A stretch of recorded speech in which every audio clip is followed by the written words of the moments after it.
Hello and welcome to another episode of Rational Pulse. My name is Pooja. Today, I am joined by Dr. Michael Shermer, who is the founding publisher of Skeptic magazine and the host of the podcast, The Michael Shermer Show. For 30 years, he taught college and university courses in critical thinking. For 18 years, he was a monthly columnist for Scientific American. He is the author of multiple bestsellers, including but not limited to Why People Believe Weird Things, The Believing Brain, Why Darwin Matters, The Science of Good and Evil, The Moral Arc, Heavens on Earth, Giving the Devil His Due, and Conspiracy, Why the Rational Believe the Irrational. This conversation is about his new book, Truth, what it is, how to find it, why it still matters. Let's dive in. Thank you for joining me, Dr. Sharma. So I want to start with a controversial question, something that has been taught to us since we were kids. Science and religion go along. In your opinion, do they? Because after reading your book, I've questioned that philosophy. Right. Science and religion, do they get along? It depends on what the claim is being made. And so if it's an empirical claim about, say, the age of the Earth, and you have a young Earth creationist who's a Christian who says, well, the Bible says the Earth is less than 10,000 years old, and I have to believe that, then the scientist is going to say, well, but geologists tell us that the Earth is 4.6 billion years old, not 10,000 years old. So one of them is wrong, and it's not the geologist, it's the young Earth creationist. So, in an example like that, you have to pick one side, science or religion, if it's an empirical, testable claim like that. If it's something different, if it's more mythic, what I call mythic truths or religious truths, that is to say, the stories in the Bible are not literally true. They are like literature. They're just made up stories, but they carry within them some kind of moral homily or a message or, something reflecting the truth about the human condition, society, human nature, whatever. And it delivers to the reader some kind of a message in the same way that you would get a message from reading Shakespeare or a Jane Austen novel or J.R.R. Tolkien, Lord of the Rings. Is there really a Middle Earth in Lord of the Rings? Well, no, he just made that up. Although some people think it's in New Zealand, apparently, because that's where they made the movie. But to ask, did it literally happen, or where is this a literal place, is to miss the point of the story. So my point is that religion can have some value if it's not treated as a scientific, empirical truth claim, but rather a mythic or literary or sort of artistic or, mythic truth claim. And as long as you do that, then there's not really a big conflict with science and religion. The conflicts that always arise are when an empirical claim is made. I think this is literally true. And that invites us, the scientists, to say, hang on, okay, what's your evidence?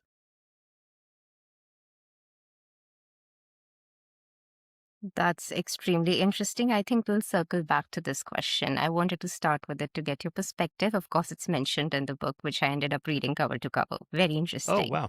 Oh, you're the one. Thank Yes. you. Highly recommended for anyone who's listening. It's a manual on how to think, sort of like a magnum opus, I think, but I'm not really sure what you think about it. I don't know. I say that about most of my books. So whatever the latest book I've written is my magnum opus. All right, Dr. Sharma. So the reason why I got interested in your book titled Truth, What It Is, Why It Matters, and How to Find It, is because since I started my academic career as an undergraduate student, my very first class was on narratives, postmodernist ideology, and how there are subjective truths. Of course, I was in a girl gang that hit back hard at the professor, but you can't really question authority a lot here. So we kind of quieted down, but never really bought the argument that can be subjective truths or too many perspectives or too many points of views. Because in my opinion, that distorts reality. But in an age of narratives, what was your motivation to write a book titled Truth? Because you don't really see that anymore. Yeah, interesting. Well, it was sort of an extension of my prior book, which is called Conspiracy: Why the Rational Believe the Irrational. So this is a more broader topic. That is to say, why would anybody believe anything about anything? That is, how do you know what's true? So you begin with fallibilism. That is, none of us are omniscient. We're all capable of being wrong about almost anything. So we have to be humble, what's sometimes called epistemological humility. That is, humble before the facts, just in case you're getting them wrong. And the search for truth with a small t is a provisional truth. It's something confirmed to such an extent it would be rational to offer our provisional assent. That is to say, provisional, small p provisional. That is, it could change if the evidence changes. So my approach is very Bayesian. We'll assign a probability, say somewhere between 1 and 99% probability of being true, and I'll adjust my confidence or my credence in the claim accordingly. More evidence, more credence or confidence; less evidence, less credence or confidence. So then I just apply that to all topics: religion and myth and miracles and just unusual events. I mean, these are kind of my areas. UFOs, the afterlife, consciousness, free will, why there's something rather than nothing. The big questions in life, I think, are the most interesting. Although, the first third of the book, I describe how science works and, like the germ theory of disease and the age of the universe and when the dinosaurs died out. It's just kind of really basic stuff as just an example of this is how scientists know what they know. And, they know with, a high degree of confidence or a low degree of confidence, depending on the subject, but never 100%. So the motive for the book was, let's look at the bigger picture here. Kind of everything I've done since the 1990s, when we started Skeptic Magazine. What's the underlying theme here? And the underlying theme is we want to know what we should believe, what anybody should believe about anything, not just what we want to be true, but what's actually true. So that's why I like that quote from Philip K. Dick. Reality is that which, when you stop believing in it, doesn't go away. And, that's what we're after, with truth is like, what's real. You also mentioned the Feynman principle in the book, that you can't really defeat reality. But beliefs Yes. are very personal, Dr. Shermer. It seems like your book attacks a lot of people's personal beliefs. Now, this is an opinion that I got. This is not my opinion. I'm more of an objectivist. But when you start attacking people's beliefs or saying that God doesn't exist or religion or determinism does not exist in the large sense of things, people get a little bit angsty. They get anxious. Why does that happen? Evidence is so clear. Well, again, it depends on the truth claim being made. If it's a subjective internal truth, as I call them, which is more like a preference, then then you can believe whatever you want. If you say, well, I like dark chocolate better than milk chocolate, or I like this kind of music over that kind of music, or whatever. These are just personal preferences. Or, somebody that has mystical experiences. I tried the ayahuasca, or I did meditation or whatever, and I had these experiences. By definition, they're internal. I can't experience what you experience, so I don't know what your truth is. So this idea, my truth. Okay, that's a little overblown, but the idea is that you can have your truths. They're really preferences or whatever your personal experiences. But what I'm after in the book is not that. I'm after, well, what should other people believe about what you experienced? Because this is what most people, when they, let's say, take near-death experiences, out-of-body experiences, near-death experiences. So a lot of people have these. Okay, what are they? So most people that experience them really feel like they went somewhere. Like I went out of my body and I went down this tunnel and I went to this place. Some call it the afterlife or heaven or whatever. And a lot of religious people take that as literally true. I mean, this is empirical evidence that an afterlife exists. But the problem is I didn't experience your near-death experience. I didn't go to this place. So I don't know what you saw. Maybe you were just hallucinating. How would I know?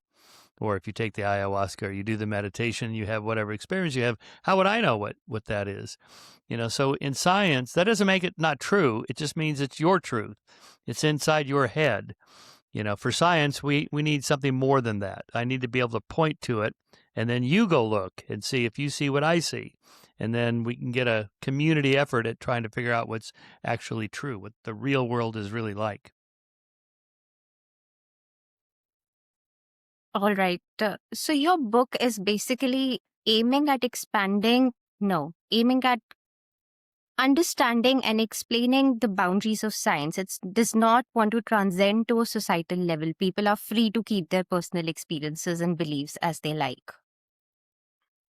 Yeah, so if somebody says, look, I believe in God, or I'm a Catholic, or whatever, and I'm not trying to prove that any of this is true, this is just what I happen to believe, then my response is, okay, fine, then believe it if you want.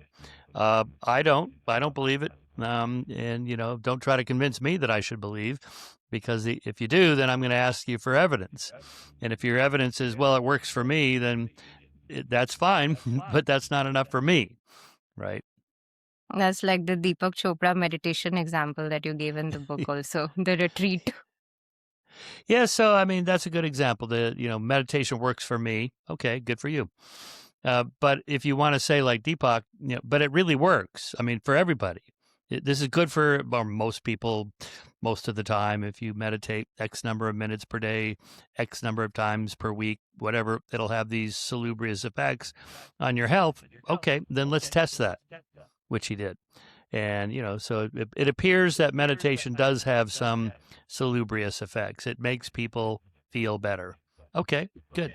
In a measurable way. Then that makes it more of an external objective truth than an internal subjective truth.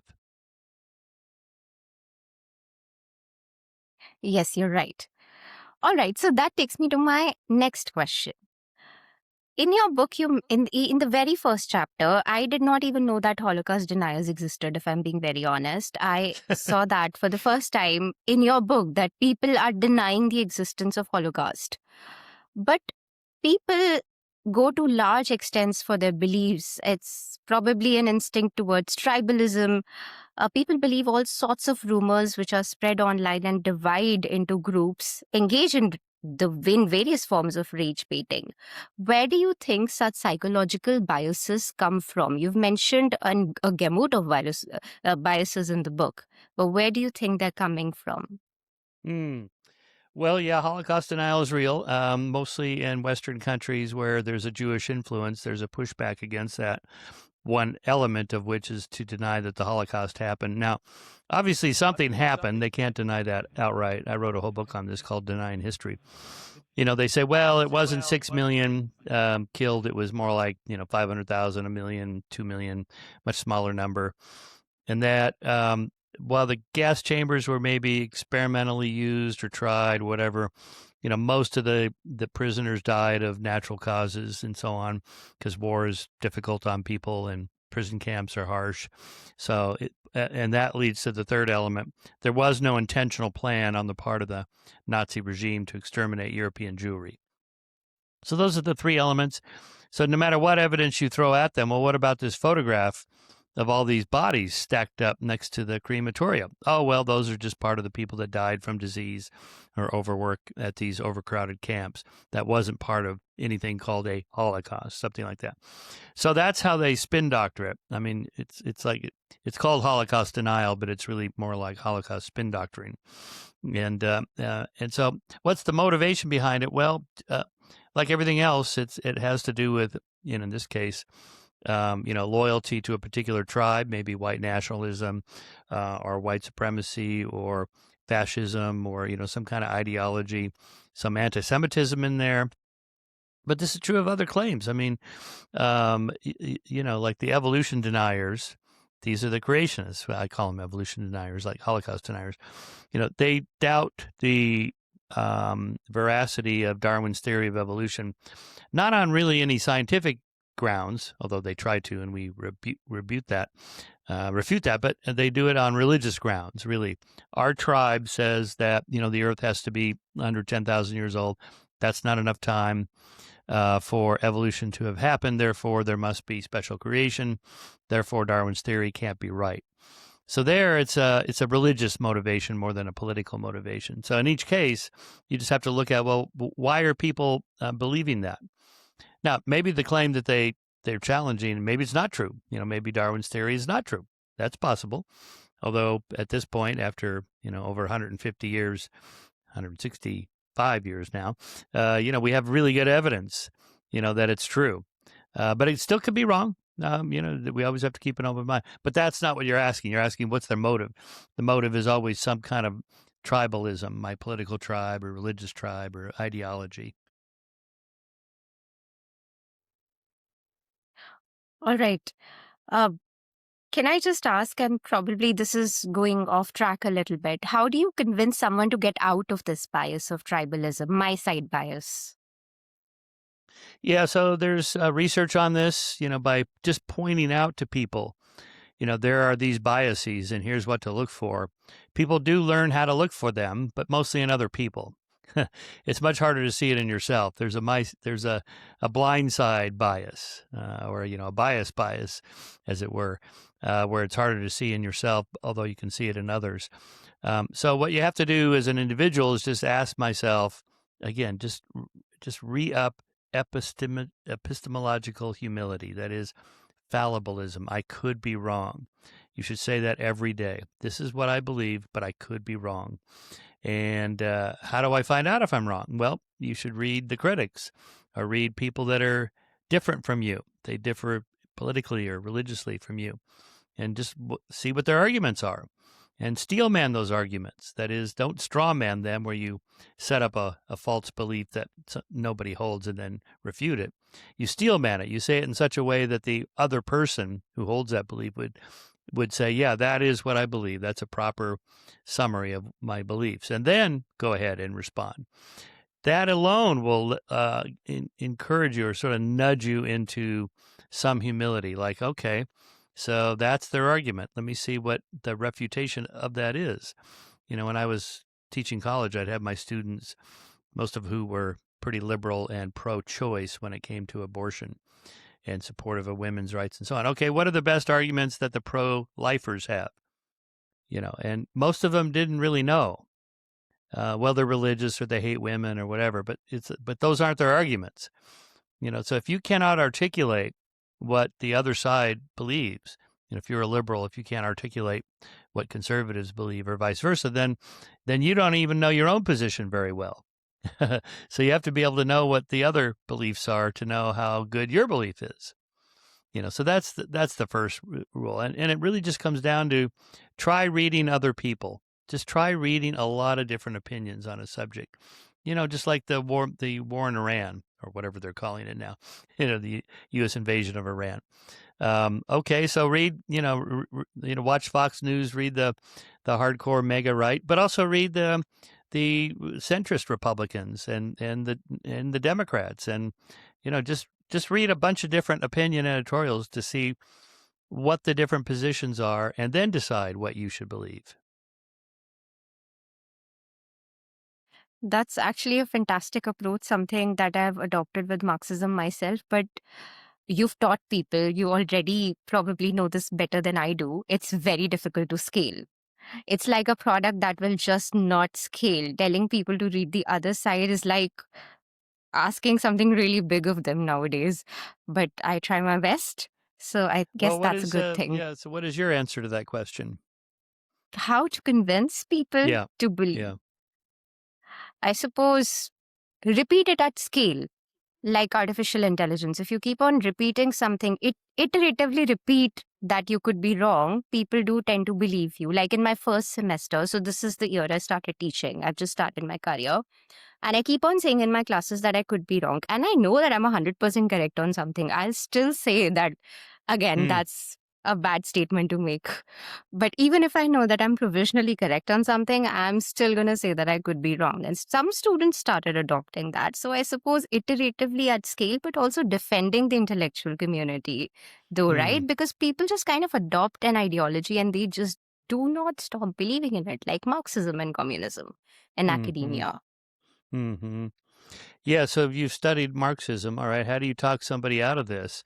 I mean, you can't just refute their beliefs. You also have to present something positive, like, well, what's the value of a free market economy? What they're proposing is a command economy, and you're saying, well, there's this other economy. There's a market economy, so it's more bottom up than top down. In other words, I mean, my point with like creationism and so on, it's not enough just to refute it. You have to present what it is you believe, right? So I mean, people say, "Well, you're an atheist, so you don't believe anything." No, I just don't believe in God. But there's a whole bunch of things I do believe, including civil rights and women's rights and gay rights and equal treatment under the law and democracy and capitalism and love and whatever. I mean, a whole bunch of different values that I hold that have nothing to do with atheism. So again, in your case, I think you have to counter your Marxist colleagues or left leaning or whatever they are. You have to present something positive, right? I have tried that approach, even with people who are fundamentally religious and just don't want to give up those beliefs either. It's all right. They'll get to trust me. Now, on to the next. You got to focus on empiricism as much as you can, Dr. Shermer. All right, now to my next question. And you did actually answer this in the beginning of the podcast. Our national motto here is Satyamev Jayate, which is truth always triumphs. I'm not really sure if you have read or heard about the Bhagavad Gita. It's a text, a Yeah, sure. religious text from Yep. India. Yep. It's got wonderful messages in it, generally on morality, on everything. Mm-hmm. So, but nowhere did I actually see a definition of truth as it was mentioned in your book. So, just for the readers, listeners, could you kind of really define what is truth, as you did in the book? Yeah, and I kind of hinted at it a minute ago that it's the a claim made to such a there's so much evidence for the claim that it would be reasonable to offer your provisional assent.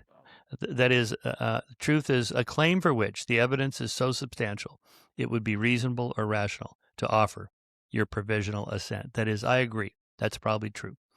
Now, what that allows for is open-mindedness and the provisionalness of it. It could be wrong. Here's what I know right now. We saw this during COVID. Like, okay, here, it was a moving target. We didn't know a lot about it right at first, right? So, we kept thinking, well, it might be this, might be that. We should try this, we should try that. And that's an example of keeping an open mind and, admitting here's what we know now, but we don't know much. So we're going to keep looking.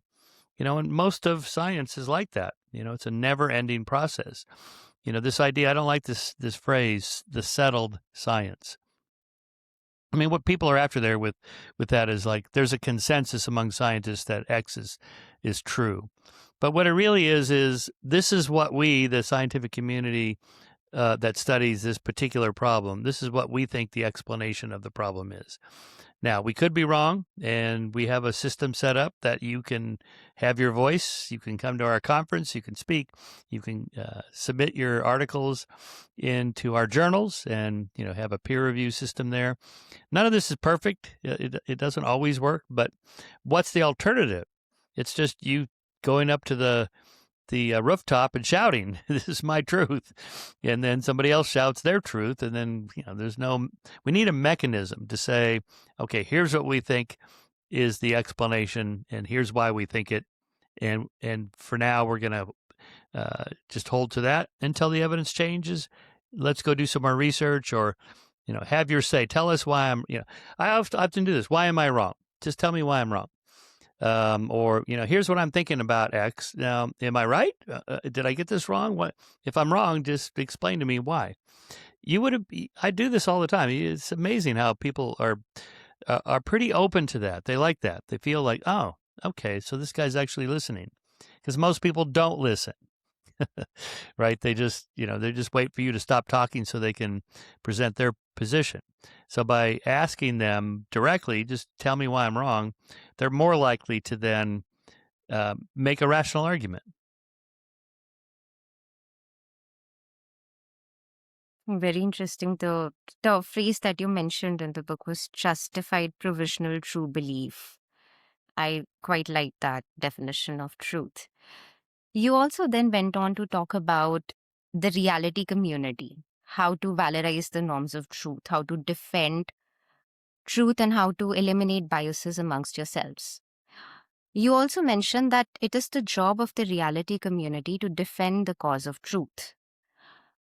But at this point where we sit, it seems like reality communities have become ivory towers and are no longer trusted by the public.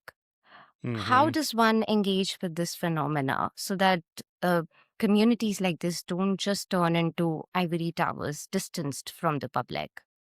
Well, yeah, the ivory tower is a good analogy because much of academia is balkanized, in which different departments are literally in different buildings. And so, you have the economists over here and the historians over there and the psychologists this building over here and the literary people, historians are over there, and they don't talk to each other. And so this is why I very much like an interdisciplinary approach.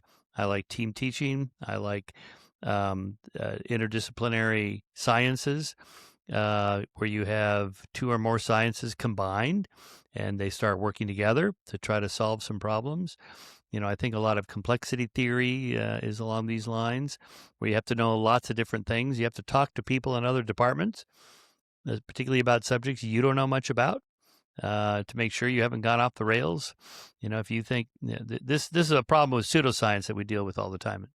And skeptic is you'll get some academic egghead who's an expert in one particular little narrow corner of the world, and then he just leaps over and talks about something completely different. Like, some microbiologist has a theory about the pyramids.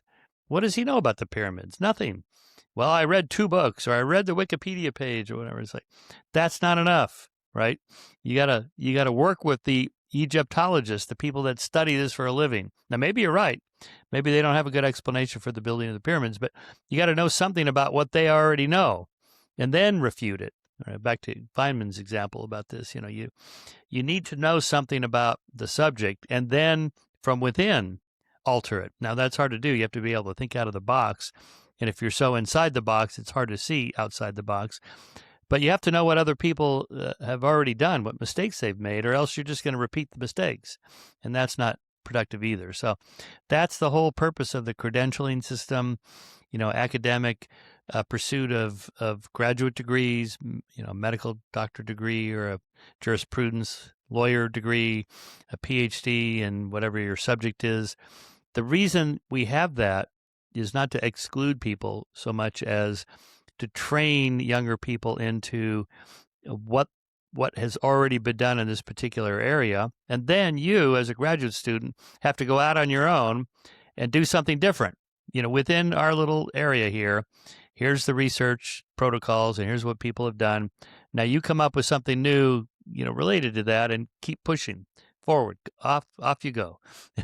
And keep designing new stuff. And now it's slow. It's the whole scientific system is conservative because most new ideas that people have are wrong.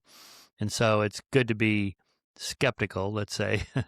But in the long run, progress is made, or else how would we know all these new things about the size of the universe, the accelerating, expanding rate of the universe, all these quantum physics and the germ theory of disease and all these things, consciousness, all this stuff, it comes about through science. And even the mistakes, the errors made that critics of science point out, you guys got this wrong and that wrong and so on.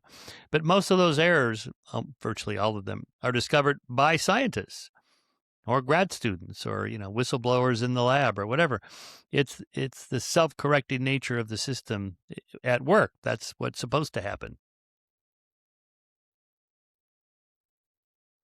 Okay, you're right. You mentioned something in the conversation, in the stuff that you just said. You mentioned that new ideas are mostly wrong and you require a mechanism to correct it.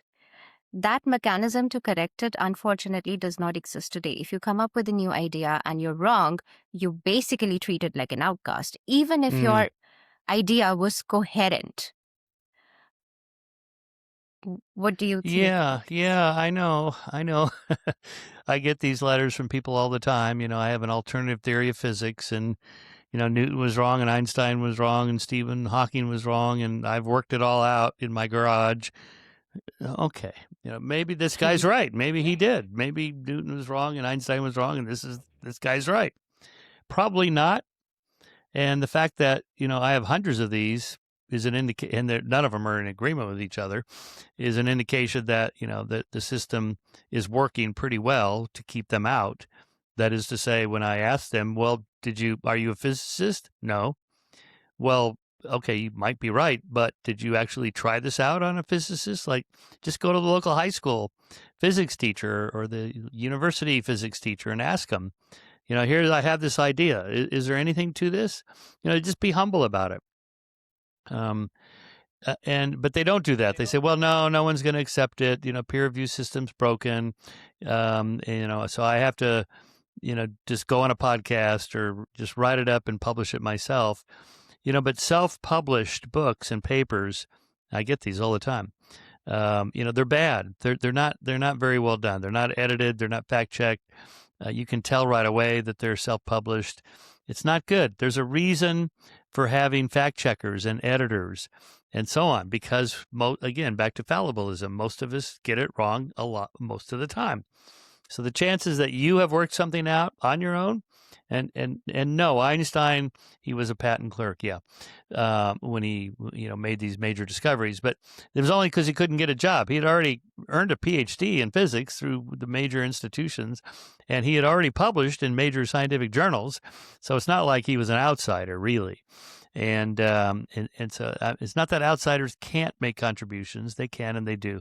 It's just that usually, again, it helps to be inside the system to know how it works and to see what's already been done and what errors people have made, and then push forward and create your own new idea.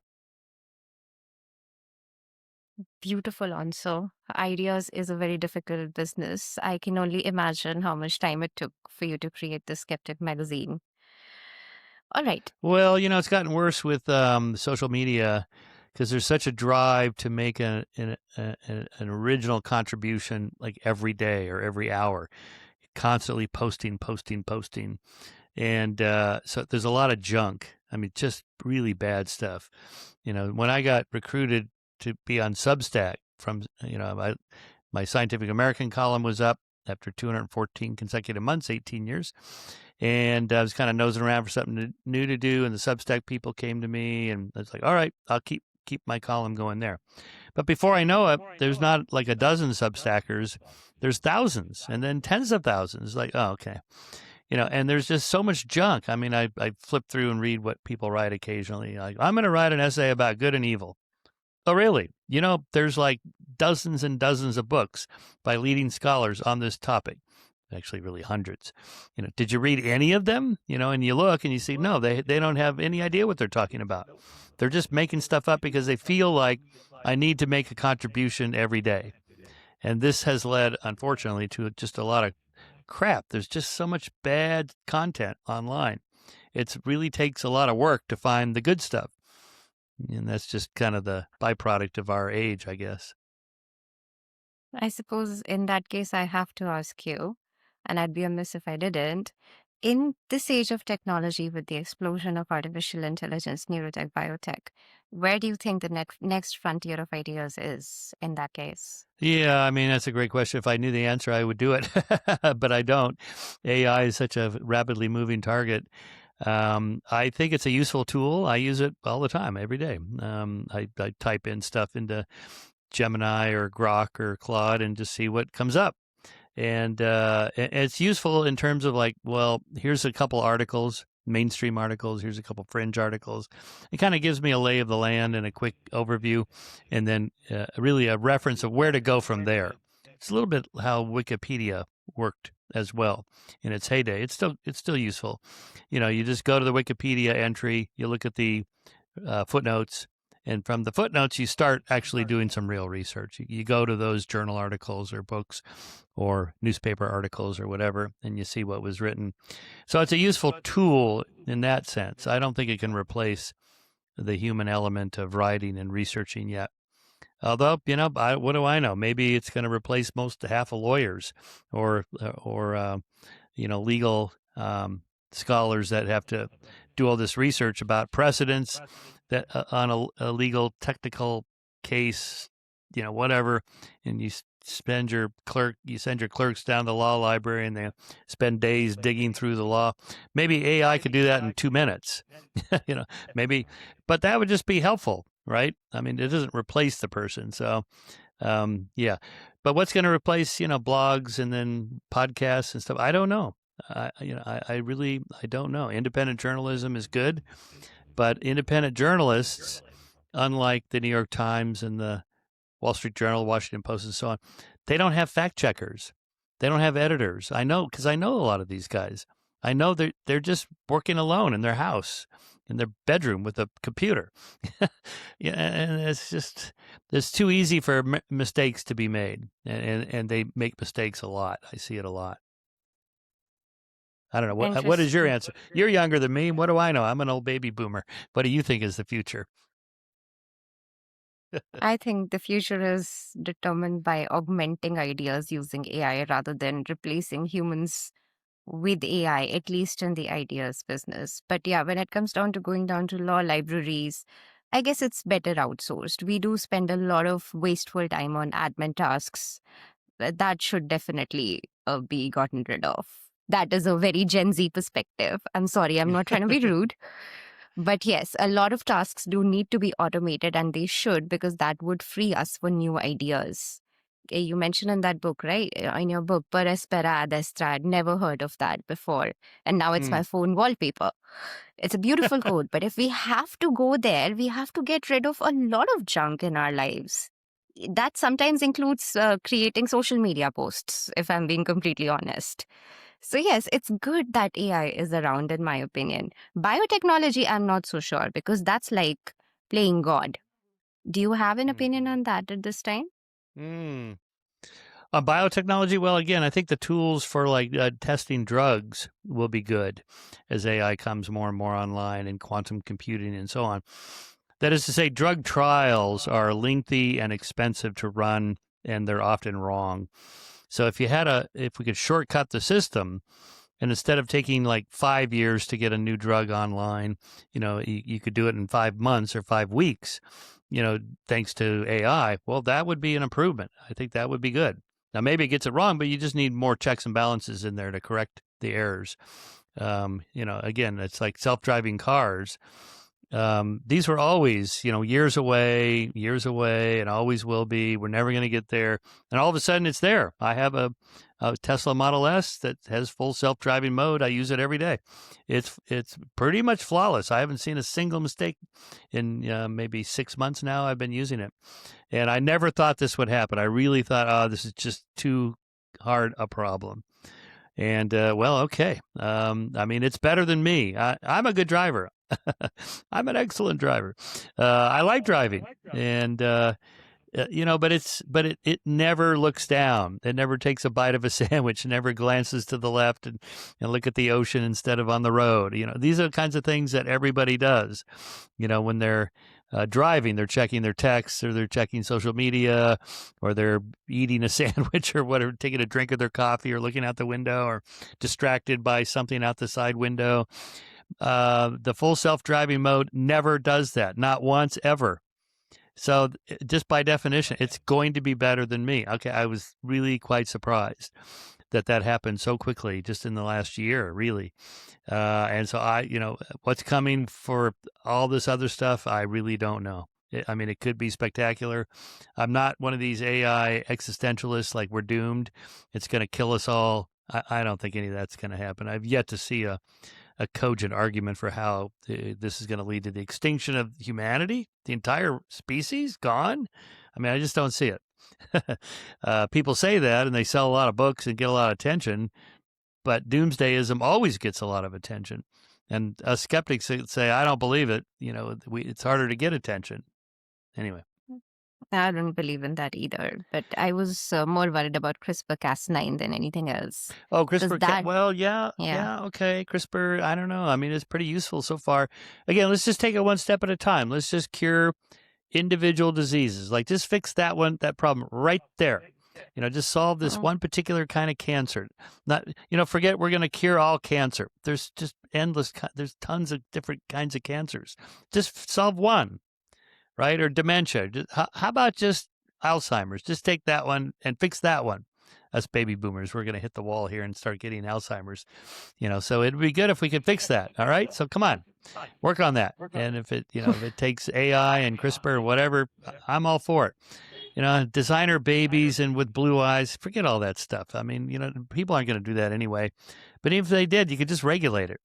You could just say, okay, we're going to use AI for solving disease problems, not for breeding a master race or anything like that. You could regulate that in America. I would highly doubt regulation would be possible in China. Because they did that Maybe. experiment where they edited the embryos trying to cure AIDS, that the babies would never get HIV in their life. Now, what happened to that experiment, I really genuinely do not know. I wouldn't claim to know. But that was interesting. India has regulations on it. US, you could try and regulate it, but human nature is vain. At the end of the day, blue eyes are more important than curing diseases. Maybe. I don't know. It's always hard to know what's going on in China because they're not the most honest regime in the world. I'm still leaning strongly toward the lab leak hypothesis for COVID, although it's hard to prove because we don't have enough information. Seems more likely than the zoonotic wet market origin, but I don't know. We don't know for sure because of China. What else they're doing? I do know a lot of governments are working on AI and biotech for soldiers, for war. That's disconcerting. That could happen. And Like that could be enhanced humans. enhanced humans, yes, for athletes as well.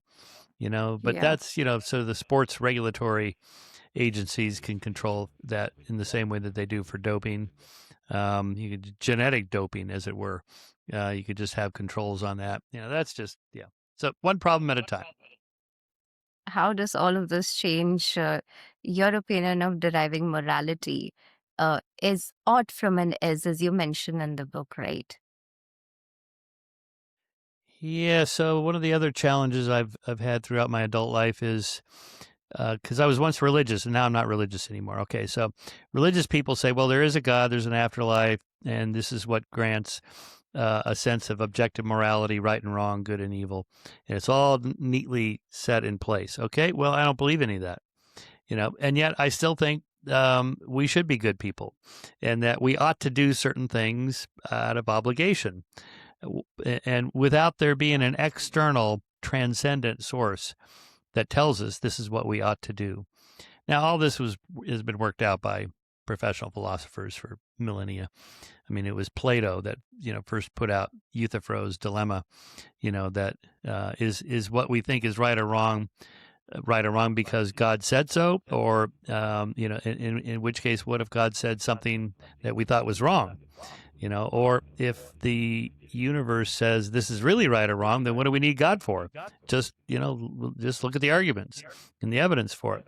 So that's an old argument, but I'm kind of reviving that, and adding elements from evolution and game theory and so on, and saying that there is an objective moral values, facts and values overlap. Would you rather live in North Korea or South Korea? Something Why? that Professor Pinkett also says.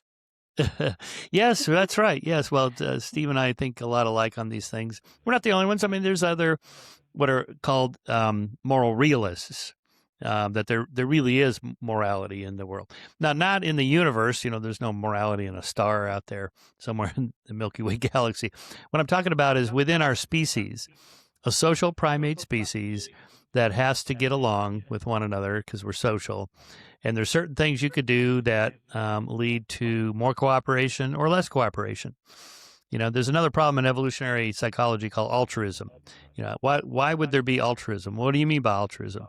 Where you actually do something to help somebody else at a cost to yourself. Now, does anybody really do that? Well, so some of it is this problem of other minds. Like, I don't know what your motive is for why you do good things or bad things. I can only guess. And you could even say, well, when I do something nice, I hold a door for somebody, or I tip the wait person at the restaurant who I'll never see again, and I'm dining alone. You could always say, well, you're doing that to feel good about yourself, or you're doing that so you can impress your friends or whatever.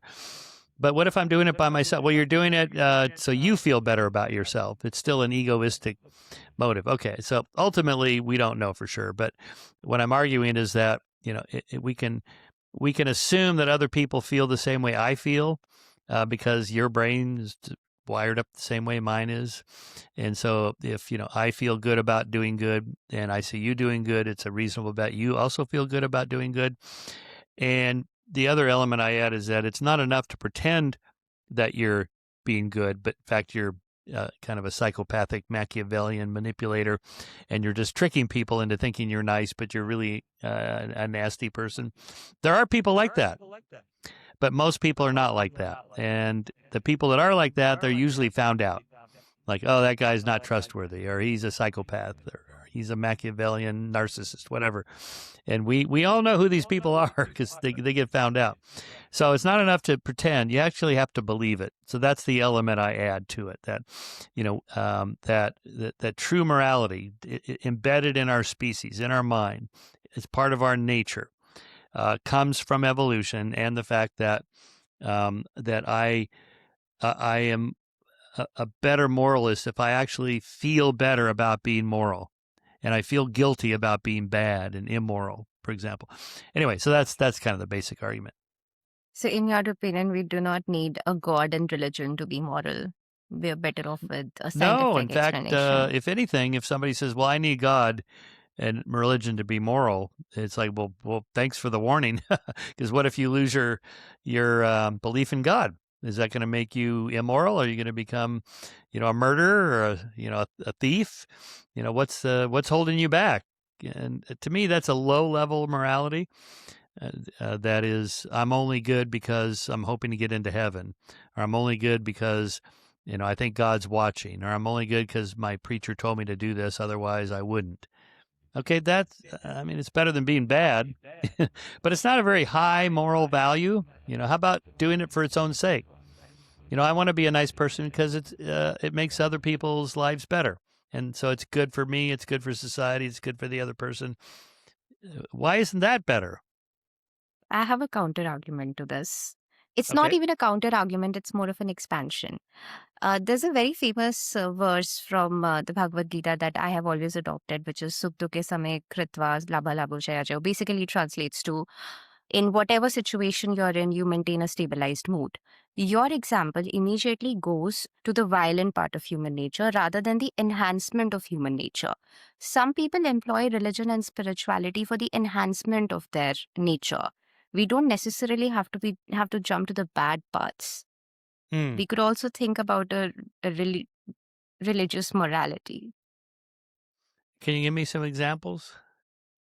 Okay, so for example, you feel like you think that you're going down the wrong path, you're hurting others. Religion teaches you not to hurt others. Okay, again, we're going back to the same point of hurting and being violent.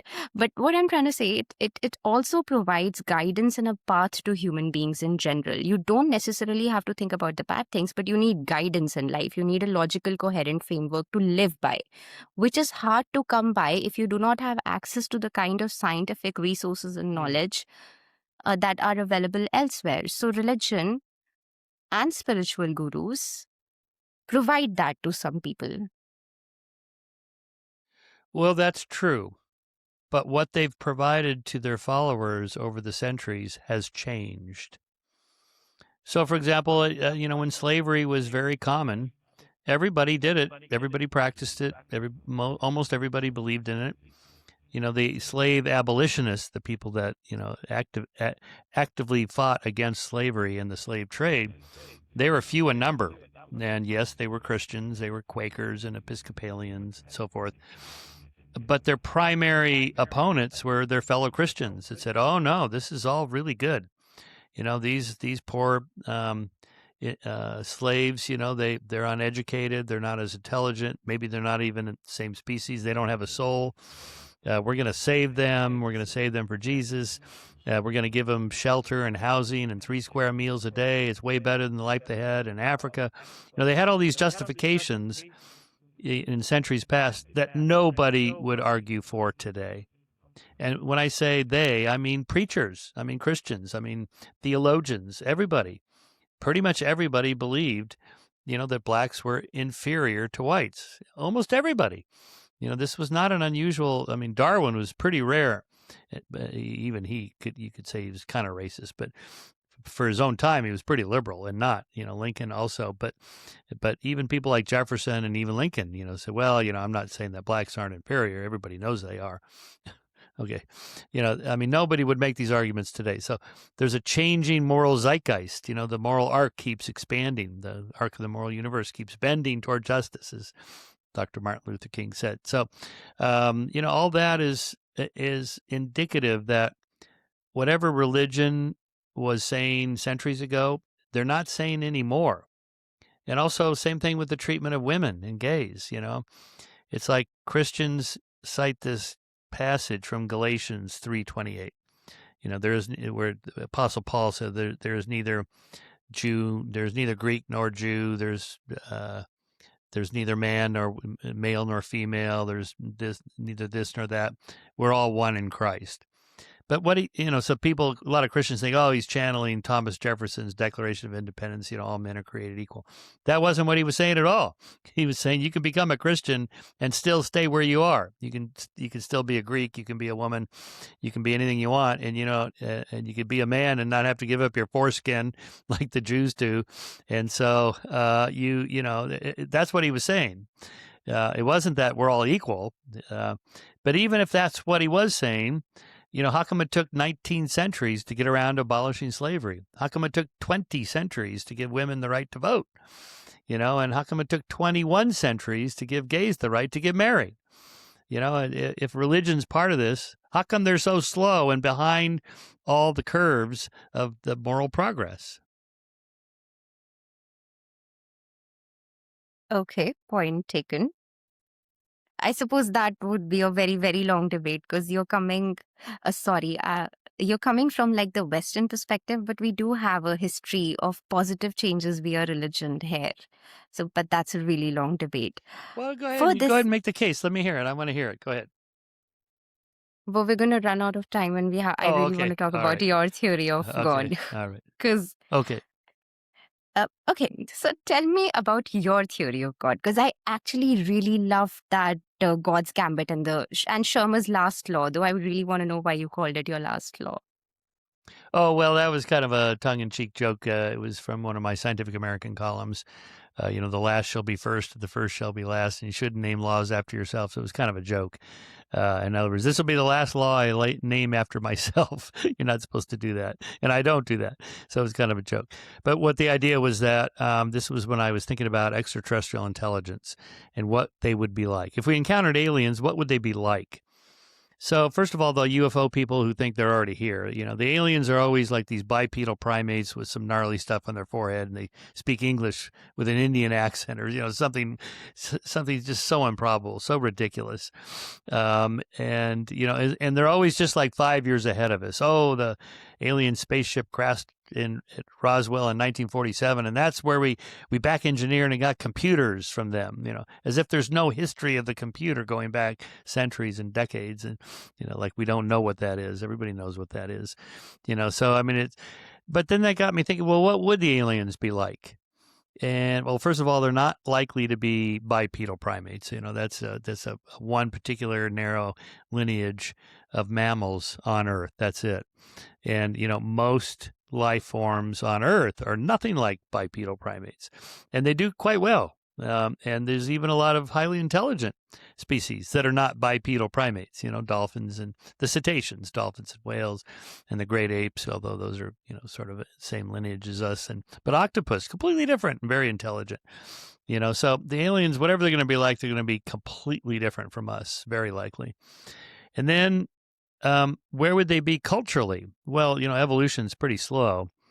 But still, our solar system's 4.5 billion years old. The universe is almost 14 billion years old.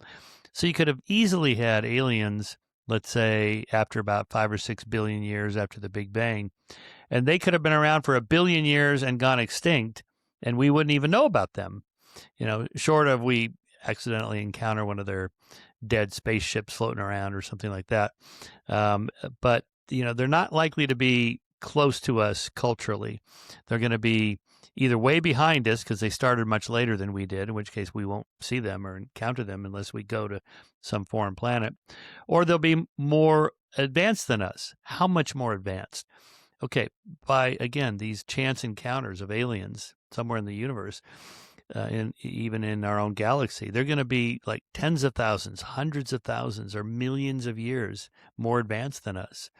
And look what we've been able to do in just, say, a century of computing power and bioengineering and radio and television and so on. All this stuff that's come about just in the last century or two, just and make it a century of centuries, or 1,000 centuries.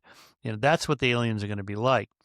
And then my final move there is to say, in other words, they're going to be relatively omniscient compared to us. They're going to know so much more than we know and be so much more powerful than we are. They would be like gods. And then, so that I did that in Scientific American years ago. And then I added, so any sufficiently advanced extraterrestrial would be indistinguishable from God. But then I added for the book here, any sufficiently advanced human species, that is our own future, that with the development of AI and so forth, we would be essentially God. And so, this is like a tongue-in-cheek thing that AI people say, is there a God? Well, not yet, but we're working on it. Right? So, it's the kind of thing that, what do you mean by omniscience and omnipotence? Because this is how theists define God, is this omnipotent, omniscient being. Okay. Well, how do you know? It's a relative thing. I know, my dog knows this much and I know this much, and God knows, that much more than me. And so, but if we're up there, way up there, or if the aliens are way up there, how would you know? Maybe and therefore, maybe that's what God is. God is just an super advanced extraterrestrial intelligence, or maybe God is a super far future human species, or AI, or something like that. Oh, definitely not AI. Not AI. Okay. No. Well, I'm told by a lot of AI people that that they're not on the road to becoming God. It's the wrong. This is not part of my area of research, but that it's the wrong track that they're taking to get to a deity like AI. I don't know. We'll see. Okay, just for beginners, because a lot of people will not understand your extraterrestrial argument, especially when you mention scales of civilization. Is there an example that you can give? Probably turn it into a little story or an example from science fiction. What came to my mind was Time Lords from Doctor Who. Oh, Time Lords of Doctor Who. Okay, yeah, I'm not a big a fan of Doctor Who. I love Doctor Who, but I haven't watched it, so I don't know the story there. I mean, Star Trek, any of the other science fiction scenarios, kind of play this out. That they discover God as a super advanced AI. I mean, one of my favorite episodes of Star Trek: The Next Generation was where, they have a holodeck, which is essentially a virtual reality in which they can act out these scenarios, and it's big fun, very entertaining for the crew on the spaceship. And so one time they have Moriarty, the what's his name? Arthur The Conan villain Doyle's. from Sherlock Holmes. Yeah, from Sherlock Holmes, right? The villain from Sherlock Holmes. And they're encountering him. It's a standard AI virtual reality program that they have on the holodeck. But then all of a sudden, Moriarty leaves the holodeck and goes out into the Enterprise, which is not possible because this is not a real person. This is a digital figure. it's a virtual person. And so the rest of the episode, they're trying to figure out how he did this, and how is this even possible? And then they find out at the end that he never left the holodeck. They're all still in the holodeck, just thinking they're in the Enterprise. And so that, the play there is like, how do you know that what we're sitting in right now, I'm in my office, you're in your office in India. How do you know any of this is real? Maybe this is all a holodeck. Right. So is not original to me at all. This is the whole we're living in the Matrix idea. And now, for me, it's pretty unlikely that we're just living in a matrix. This is all a holodeck. But at the end of that episode, Barkley, the computer engineer guys, kind of looks up and says, 'cause normally you say end program, holodeck, end program, and the program ends and it's just a grid box you're standing in. And so at the end of this episode, he kind of looks up and says, end program, to see if the Enterprise itself disappears. And it doesn't. So it's like, so that's kind of my test, tongue in cheek. I look out the window and go, does it look like it's fake? It does. I don't see any buffering. I don't see any little spinning wheel, or I don't see you buffering. And so Not I yet think, she's anyway. probably real. Yeah, she's probably not fake. It's a simulation within a simulation for people who don't know about Star Trek Next Generation. So it turns into a bunch of simulations within simulations, but nothing's actually real in that game on the holodeck. Well, Now, I did have this was Chalmers. David Chalmers wrote a book about this. And he did say that even with simulation inside simulations, you still need a computer somewhere, an actual hard drive that has all the stuff, the simulations inside of it running. So there'd still be some physical limitation on the computing power of the program, right? but here's my perception of it. I loved your idea of God. It was beautiful. But at the end of the day, I do think that mathematics is the language in which the universe speaks to us. And it could be we're in a simulation with the kind of, well, you would not like this statement perhaps, but with the kind of coincidences we find in life. Sometimes, especially with numbers, you have two entire chapters devoted to it on consciousness and existence, the theories thereof. A lot of it I did not understand, but whatever I did understand, I liked. So you also have a bet with a professor at Harvard on the existence of aliens. Can you please talk about a little bit? Yeah, so I do have a chapter in the book on aliens, UFOs, UAPs, and so I like the idea of polymarket and the other betting markets because it makes people focus and think rationally about what they believe to be true if they have to put money on it. So it's not just speculation. It's not just, just shooting your mouth off for fun, but I'm actually going to make a bet. So I'd put a challenge out for quite some time and no one would take me up on it. I challenged all the UAP people. You see them all the time on Twitter or on X, and they're all over social media. There's tons of them, and they all say, "Oh, for sure, it's coming." I mean, the aliens are here. Disclosure's coming any day now. To which I'd say, "Okay, you want to put $1,000 up on that?" And their answer is, "Oh, no." Or they just ignore me. So that tells me they're not serious about it. Well, Avi Loeb at Harvard Astronomy, he's serious about it, and he's not saying he knows the aliens are here. He's saying we should keep an open mind and keep looking, and I'll bet you $1,000. So the bet is by December 31st, 2030, my side, we will not find aliens. His side, we will find aliens. By which we mean NASA, NASA, the National Academy of Sciences, National Science Foundation, so on, all admit, yeah, we have made contact with aliens. It's done. And in which case, then it's a story. Everybody knows it's true. There's no doubt about it. And my analogy is the Chinese spy balloon, that floated over United States airspace. Everybody knows, everybody saw it. Not everybody saw it, but the people that were underneath it could see it in northern states of the United States. But it was covered in all the news channels. There was videos of it. Jets scrambled up to look at it and photograph it and videotape it. Then they shot it down. And so there was no, credentialing. Like, what are the credentials of the pilots that shot down the Chinese spy balloon? Who knows? Who cares? Doesn't matter. There's the balloon, right? So we don't need any of that if the aliens are really here. We need the physical evidence. Show us, and then we'll believe. Fantastic. Really, this is so fantastic, this conversation. I'm really enjoying it. Now, I just have two more questions, actually. One on free will and another one which is essentially very important to anyone who's listening to this. Let's talk about free will and determinism first. Most of the people I've met in my life are determinists. They think that life is determined or human nature is determined. Professor Pinker has written a book on human nature, and it talks about several theories, ghost in the machine, etc. We cannot control ourselves, from Hobbes to the theories of today. What is your opinion on it? Okay, first of all, you're referencing Steve Pinker's book, The Blank Slate. But Yes. Steve is not a determinist, as far as I know. I think he's a compatibilist like Dan Dennett and myself. That is, we're making choices in a determined universe, and we are part of the causal net determining the universe. We're causing the future to happen by our own decisions. So my argument is that is to take the thought experiment that determinists use. That is, if you rewound the tape and played it back, could you have done differently? When you went left instead of right or whatever. And so if it's a read-only memory tape, then no, it's just because that's just a recording of what you already did. So the past has already happened. It's determined.